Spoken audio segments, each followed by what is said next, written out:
अंदर से गरीब आदमी बाहर आया तो गुरुजी ने बोला कि हम अपने गांव जा रहे थे, लेकिन रात होने की वजह से हमें इसी गांव में रुकने का सोचा। क्या हम आज रात यहाँ रह सकते हैं?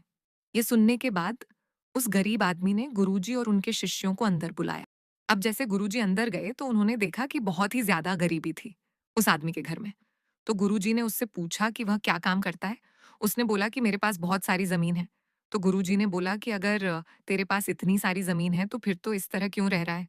तो इस गरीब आदमी ने बोला कि मेरे पास जो जमीन है वह किसी काम की नहीं। गांव वाले कहते हैं कि वह बंजर जमीन है, वहां फसल नहीं उगाई जा सकती और वहां फसल उगाना बहुत बड़ी बेवकूफी है। तो गुरुजी ने बोला कि तेरा गुजारा किस तरह होता है। तो उसने बोला कि मेरे पास एक भैंस है जिस पर मेरा पूरा घर चलता है। ये सुनने के बाद गुरुजी सो जाते हैं और रात को जब सब लोग सो रहे थे, तब गुरुजी अपने शिशु को उठाते हैं। उस गरीब आदमी की भैंस को लेकर अपने गांव चले जाते हैं। तो शिष्य अपने गुरु से पूछता है कि गुरुजी, आपका गलत तो नहीं कर रहे हैं ना? उस गरीब आदमी की रोजी-रोटी इसी भैंस की वजह से चलती है। तो गुरुजी अपने शिष्य की तरफ देखते हैं और मुस्कुराते हुए आगे बढ़ जाते हैं। उस बात को तकरीबन 10 साल गुजर जाते हैं और जो गुरु का शिष्य था, वह बहुत बड़ा गुरु बन चुका था। तो उसे गरीब आदमी की याद आती है कि मेरे गुरु ने उस आदमी के साथ अच्छा नहीं किया था। मुझे एक बार बढ़ चढ़कर देखना चाहिए कि आदमी किस परिस्थिति में है, तो वह उस गांव की तरफ जाता है। और वह जैसे पहुंचता है तो देखता है कि जिस जगह पर उस गरीब आदमी का झोपड़ा था, वहां पर अब एक बड़ा ही आलीशान महल बन चुका था। और झोपड़ी के बाहर जो बंजर जमीन थी, उस पर फल और फूलों के बगीचे थे।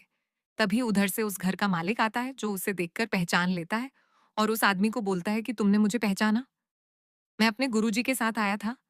हमने तुम्हारे यहाँ एक रात का मुकाम किया था।